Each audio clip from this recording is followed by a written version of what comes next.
What is happening, everybody? Jeremy Lord here, and welcome to another illustration video.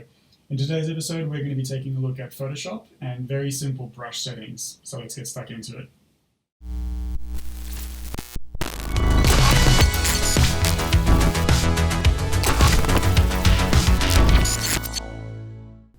Okay, so Photoshop brushes. We're going to take a look at some very basic settings today. There's a lot of stuff that happens with brushes. As you can see, there's a lot of menus on the left here. Each of those menus has a whole bunch of different sliders and everything in there. So we're not going to go into too much detail into that. I'm just going to show you guys some very basic settings. A little bit of a disclaimer before we get into it. You're probably going to need, if you want to get the most out of your brushes and all the settings in Photoshop, you're going to need a drawing tablet that has pressure sensitivity built into it. So something like any of the Wacom, for instance, have it. I'm personally using a Wacom Cintiq 13-inch. There are other Wacom providers out there, tablet providers out there as well. There's Huion, and there's a few others. I'll pop a link in the description below. But you're going to need one of those basically because the pressure sensitivity on a tablet will allow you to get different levels of pressure, whereas your mouse is either on or off. There's no, like, if you press harder, you get a different line. None of that happens. So you're going to want to get that, and we'll see how that works in a little sec. So let's get into it. So I'm now in Photoshop. I've just got a blank canvas. I'm just going to start a new layer here just to give us a little bit more control. And I'm going to open my brush settings. So I keep my brush settings up in the corner here because I use them all the time. If you guys don't have them in there, you can go to your window, brushes or brush settings, and it will open up that window. And you guys can see, if we go to brush tip shape, you'll see all the brushes that are built into Photoshop. Some of these have been customized by myself. But the most basic one that we can see is this kind of like airbrush soft edge. So this is what's known as a soft edge as opposed to a hard edge. So you can see the difference. This here is a lot cleaner, a lot smoother, whereas the other one is a little bit more blurred, gives it that kind of airbrushy look. So those are the two basic brushes. We're going to play with the hard edge one today just to get a little bit more detail, a little bit more clarity, And the first thing you'll notice is underneath here, we've got a few different settings. So we've got this little wheel here that's going to allow us to control the angle of a brush. So on a circle, it doesn't matter what angle the brush is at. The hardness of the brush, so that can drop down and it can be a little bit softer. So you can control how hard or soft that actually becomes. We're going to leave that at 100 for now. And then you've got the spacing. So the spacing brings up the first thing I want to talk about with Photoshop brushes, and that is the core of how a brush works in Photoshop. And what you want to think about here is it's actually a stamp. So on this round brush, when I'm drawing, if I drop my spacing down to 1%, it doesn't go to 0, you'll get this nice clean looking line, right? If I start to increase that spacing, so by default it's set to 25, you can start to see there's a little bit of kind of shakiness to it. It's still pretty mild. If I make my brush a little bit bigger, you'll start to see it a little bit more, right? So that's at 25% and that's at 1%. So the edge of that brush, this looks like some kind of weird shitty worm, and the one underneath is a lot smoother and cleaner. So spacing is going to actually work that way. By the way, my shortcuts for making my brush bigger or smaller is open bracket on your keyboard makes the brush smaller, and close bracket increases the brush size to higher. So I just keep pressing it again and again, and you can see it go up in increments there. So that's your first little shortcut for using brushes in Photoshop. I use that one all the time. There are ways to customize it. We won't get into that today, but there you go. So spacing. So if I boost that spacing up to, like, say, I don't know, about 160, you'll start to see that my line becomes this kind of dotted line. And you can see down here, the preview is live is what it's showing you. If my 1% here, and then I boost it up back to 170, you'll see that dotted line. So what Photoshop is actually doing, how it treats brushes, is it takes this shape, which you can see the preview here of that circle on my screen, and it treats it as a stamp, and it just repeats that stamp again and again and again as you make your stroke. So if you space those stamps further apart, you're going to get further apart, and if you bring them in very close, you're going to get the illusion of a really clean line. But what it's actually doing, if you're looking, is this kind of like, it draws a circle and another one really close to it and another one again and again and again and again, until you get this impression that it's this kind of really, really smooth line. So that's really crucial to wrap your head around, because we're going to get into some different settings as we go. Alright, so the first setting you might want to change, depending on how you paint, if you're inking or if you're kind of trying to get a little bit more kind of watercolory look, is we need to change the shape dynamics. So basically anything affecting the actual physical shape of that brush. So first off is we're going to go to size jitter. So jitter is the word that Photoshop uses for basically kind of changing, going from small to big. It uses jitter because it can actually go in between a lot. It can kind of jitter around on a scale of like 0 to 100. It can move around a little bit. So we're going to leave that at 0. And you can see here, if I actually boost it up to like 100%, you can see my line here all of a sudden gets a little bit kind of a bit yucky looking, and you're going to get a little bit of a shift in difference here, and bearing in mind that I am actually at 1%, if I increase that spacing, you can see each individual stamp, it's actually just randomly generating a different size. So I'm set to 40 pixels on my brush. So the max size it can go is 40, and then the min size it will go, I think, is probably about 1.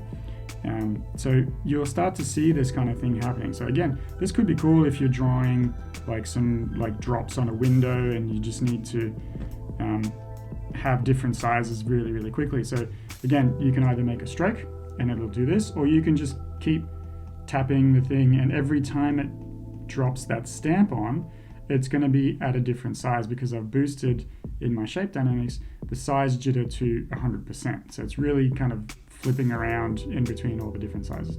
But we're going to bring that back down to 0, and we're going to bring our spacing down to 1.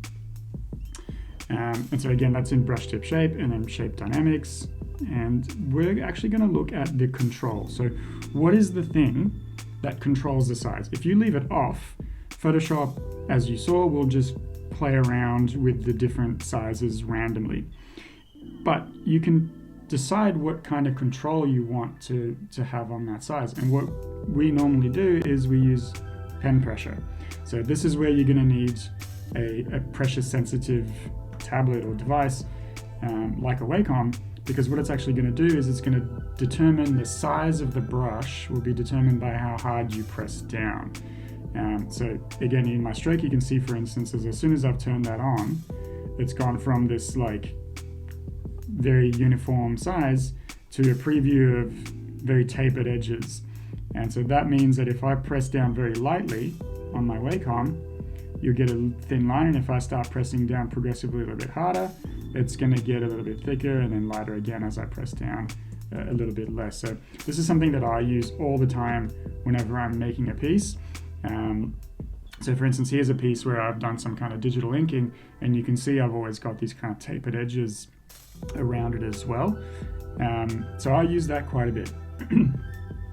So back to this now, we've looking at this, and this is our pressure sensitivity tablet. If you're using a mouse, again, because a mouse is just on or off, it doesn't matter how hard you press down, it's not going to give you that same result. It's just going to be the same thing as if we had our pen pressure off. So that's going to be one of the things that we can really play around with. Now, because we've got a round brush, none of the angle jitters or anything like this is really going to make a big difference. So we're going to leave those as is. So first off, I've got a little bit of thick and thin happening on my pressure. That's good. The next thing I want to do, and this is generally the first step that you go for when you're kind of doing a pencil sketch, is you want to go to transfer. So we're skipping a few here. We'll come back to a couple of these in a sec. Again, we're just doing a very basic tutorial, so I'm not going to look at all of these, but we're going to go to transfer.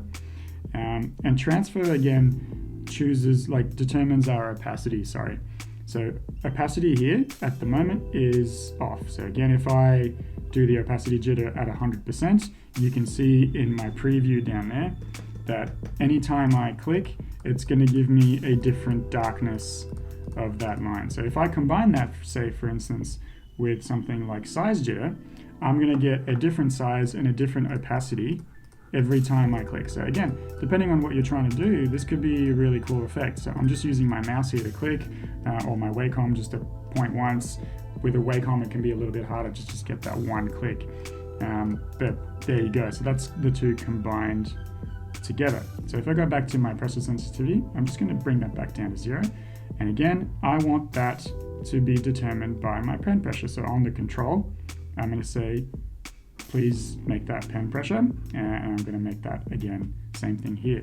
So now not only is my line going to be thinner, it's also going to be lighter. And if I press down a little bit harder, you can see that it progressively gets darker and thicker as I go. So this on something like a pencil stroke is going to be really important for you to get that effect that you're looking for of, you know, if you're pressing down on like a 6B pencil, for instance, you're pressing down very lightly, you're going to get a very light gray. And if you start kind of pressing down a bit harder, you're going to be able to mix that up a lot more and kind of blend those things into it.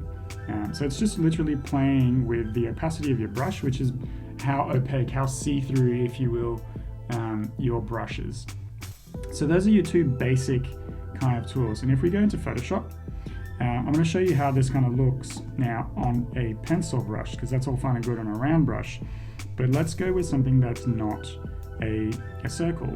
And so we're going to go with these ones here. This is your built-in Photoshop brush.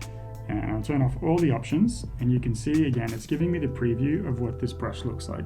So you might look at this and go like, how the hell is this going to make a pencil line? But again, we're going to play around with a few different things here.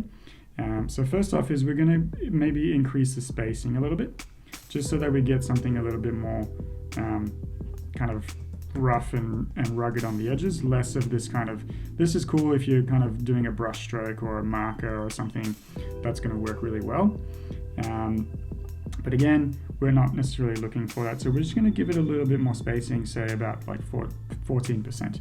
So again, this is a built-in Photoshop brush, and this is where you can start to see where this is going to come into play. So I can actually squish this down if I want that to be a little bit thinner. So that is literally taking at 100%, this is the brush that I've got, and if I squash that down to this, I'm going to get a much kind of thinner thing. It looks a little bit weird, so I can make that bigger again. I can change the angle of it if I wanted slightly different angle. So if I wanted something on the horizontal, I can get that. If I want something that's going to be a little bit more on the vertical, I can get that as well. So there's a heap of things that I can do here with this thing here. So I'm just going to leave it again at a 0 degree angle and at 100%, because we're not going to mess with this too much, and we're going to actually get the brush settings to do that for us a little bit later on. So first things first is we go back into our shape dynamics, and you can see here that it's remembered my settings that I've said. So I can untick that and nothing's going to happen. If I go back in and tick, you'll see that the size gets a little bit bigger and smaller as I go. So that's probably not super good, because again, a pencil stroke doesn't necessarily get thinner or thicker. So what we can do here is maybe just say minimum diameter is at like 70%, and what you'll notice is it goes from this like super thin taper, so minimum diameter here is 0, so it goes to basically 0, or if I increase that, it's just going to block it getting smaller at like half the size. So this is going to give me less of a tapered edge, which is probably a little bit closer to what I'm looking for on that pencil stroke. Next thing I want to do is play with that transfer. and get the opacity jitter. So now we're starting to get something that's going to give us that kind of pencil-y look, and I can get some nice kind of cool gradients in there, but it's still the overall shape of this brush is not really kind of doing it for me just yet. So let's clear that layer, and I'm actually going to go back into my shape dynamics, and again, if you look at the preview down here, you can see I'm going to go into my angle jitter. So we didn't play with angle jitter before because we had a round brush, so there's no angle on a circle. Doesn't matter how you turn it, it's always going to look exactly the same. But on this one, because it's kind of this weird rectangle, if I change the angle, it's going to jitter the angle of that brush to get something a little bit different. You can see here down here that it's already starting to look a little bit more like a pencil stroke. And again, because Photoshop does a stamp, you can see that every time I click, it rotates it randomly to a different angle. All right, so that's not exactly what we're looking for on this pencil stroke, but if I actually do a stroke rather than click, I'm getting this kind of charcoal-y look that gets lighter and darker as I go. So that's not necessarily super kind of pencil-y looking just yet, but it's starting to really get there. So what I might need to do now is just to kind of play with the color and readjust some of these settings in here to get the desired effect. So little tip, pencil is never just black. It's always this kind of like warmish, quite dark brown. This kind of lead color is this off gray. That's always going to give you a little bit more of a pencil-y look. So we'll start with that as a basic color, and that's going to give us a bit more of that pencil vibe. And we're just going to make this a little bit smaller, and we can start to kind of get into this pencil sketch. And you can see that this is not bad already. So we haven't had to download any kind of specific pencil brush that might actually cost you a little bit of money. We've just used the brushes that come pre-built into Photoshop to build this particular brush, and we've just played with the shape dynamics and the transfer to arrange that brush in a way that's going to be quite cool. So that's our basic kind of pencil brush settings. Now I want to show you guys one last thing here with our brushes, and that is how you can create a brush from scratch. So what we're going to do is we're going to play around with this idea of the stamp, and we're going to get Photoshop to do a few things for us. So I'm going to turn off all these settings, drop this down, and I'm going to make on a new layer, I'm going to make a drawing. So if you understand how Photoshop works, if you understand the basic settings of how this all looks, you can actually kind of do stuff that will help you out a little bit later on. So you might be tempted sometimes to download brushes that are like, or it says like it's a smoke brush or something, and you kind of start playing around with it and it's just horrible and just not good at all, because what it does is it just does this thing as a stamp from a photograph, and so that's never really a good thing. So what you need to be aware of is, for instance, something like this, which looks a little bit kind of weird. Your basic hairbrush, for instance, will look exactly something like that, and what you end up doing is you end up playing with all the settings which we're going to look at, and you get this kind of nice looking brush to paint hair with. So I'm just going to show you guys real quick how to do a chain brush. And so I'm going to draw the first two chain links. I'm going to do this really, really basically, and it's not going to look super flash. This is not the nicest, cleanest chain ever. And at this stage, you might think is like, how the hell is this going to turn into a chain? So I'm going to take that, and I am going to go and make this into a brush. So go to Edit, and we're going to go to Define Brush Preset. So this is fine if you don't have anything else on here. If you've only got a layer and you've got that shape on it, you won't have to do anything before you do that. If, however, you have another layer with like something like this on there, and you go in and do exactly the same thing, it will actually use all the layers in here to create that brush. So you can see in my preview here that it's got the chain and these two weird kind of cross hatching, so I don't want that. So most of the time what you'll need to end up doing is actually select the shape that you want to make into a brush. And you can do that by either going to your magic wand and clicking on the black, or little shortcut is you can hold down Command or Control and click on the preview of that thumbnail. So you can see if I zoom in on this, you'll see how it will actually change the look of my thumbnail. If I do this, it just selects that layer for me. So that's all kind of good. And then I can go to my edit panel and define brush presets, and it's only going to do my chain. So I'm going to call this chain link. I've done this a few times before, so I'll call this one 003, and we're good to go. Okay, so I can delete that, and I can delete this, and I'll make a new layer again. All right, so now my brush is looking like this. So again, if I start painting, that sucks. It's not a brush at all. No matter how I slice it, it's just not turning into a brush.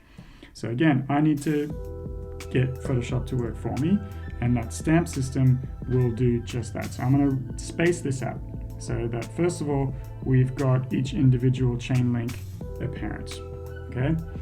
But that's still not great. So because I've made my drawing vertical, I actually need to go into my settings here and rotate that potentially at like a 90-degree angle. And already you can see in my preview that that's going to start to look a little bit better. So I need to space this out even more so that those chain links look like they're linking up. So if I draw a horizontal line now, that's pretty good. But again, as soon as I go sideways, they're all facing the same way. So that's no bueno for me. I need to play around with the settings. So that's going to be in my shape dynamics and in my angle jitter. So we looked at angle jitter and looked at how this can be done in a way that's just going to randomly place them, which is exactly not what we want to do. But I'm going to leave that at 0, and I'm going to change the control to direction. So initial direction is going to leave it exactly the same, but if you do it in the direction, it's going to take the direction of your stroke and angle those chain links to follow the direction of your stroke, and there you go, you've got your chain very, very quickly drawn. So I don't have any lighting on this or anything like that, but it's just to show you guys how you can very quickly hack some brushes to do things for you in order to get what it is that you're trying to do. So for instance, how that works is if I pull up one of the geishas that I draw, you can see that there's these kind of hair decorations that can be a little bit tedious for me to draw. So I've created this brush here to do that. And again, you might look at this and go, how the hell does that work? But if I space it out, and if I play with the angle and then reduce the spacing back down so that they are connecting, I actually get the desired effect without having to draw each individual one. So there are ways to kind of play around with this for you that you can really make things work. If you understand how the brush is going to work, you can really create some really awesome brushes quite quickly, and that will really sort of shorten the amount of time that you need to do stuff with. So the last thing I want to show you guys is using this one. And we're going to play with different color. And actually I will use this blade of grass one. And we're going to create sort of a bit of a grass look very quickly, very randomly, very kind of natural look, very simply. So we got this. Again, because we haven't got any different settings, this looks like shit. It's not working at all for us yet. So we can leave the spacing at 25 probably. That's probably enough. Again, you can change it if you want to. But we're going to play with size jitter. We're going to leave the control off because we don't want it to be pen pressure. We just want it to be a little bit more natural than that. So that's going to immediately kind of get rid of that repetition and that sense of kind of organic, not organic kind of look, and give us something that's going to be nice. But again, potentially we want something a little bit better than that. So we're going to leave that to on the angle jitter. We're going to turn the control off, and we're going to play with the angle jitter just a little bit. If we play with it too much, we're going to get crazy stuff happening all over the place, and it's just going to look like the floor at hairdressers.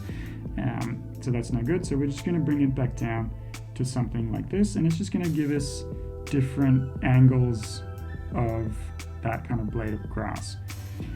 So that's not bad already. And I can, play around with the actual size of that to get some in the foreground if I need to and some in the background. So it's already looking pretty good. But I want to make this a little bit more kind of colorful. So I'm going to pick a green. Everybody knows that grass is completely vivid green. And I'm going to do that. But again, not super kind of naturally looking. So I'm actually going to pick a slightly more natural color. And I'm going to pick a background color as well. That's going to be just a little bit more on the yellow side of green. Something like this. And again, have it be a little bit more natural. So there we go. Now I'm going to go to my color dynamics right here. And in my color dynamics, you can see that there's a slider here that says foreground, background, jitter. So this is going to jitter in between these foreground colors. So let me show you what I mean. If I make a rectangle here and I do this gradient, right, you're going to see I've got my gradient there from my yellowy green to my vivid green and all these colors in between that. So what I need to do here is I need to say I want you to 100% jitter in between these two. So if I go to like 50%, for instance, it's only going to take 50% of the colors in here in order to do that specific run. So that's no good, right? I need it to be the full range of colors in between those two. And I need to make sure that apply per tip up here is ticked on, because that's going to make it work in the way that I need it to. And how that will then look is it will do this. So you can see each tip is at a slightly different angle. It's a little bit of a size difference as well. And it's randomly picking a color that goes from this green to that yellow green to make my grass look a little bit more natural. So again, that's just, again, like this is not like the best looking grass in the world. But if you're after something like fur or anything like that, this can be a really easy way for you guys to get what you're trying to do very, very quickly. So that's basically it for all of these very, very basic settings in Adobe Photoshop. Again, there's heaps more, and I will do a tutorial on slightly more advanced settings as well. But yeah, that's everything for today. That's it for this week's video, guys. Thanks for watching. As always, if you enjoyed this video, then please drop a like. If you want to see more of my content, then a subscribe would be super appreciated. And until then, take care and we'll see you around.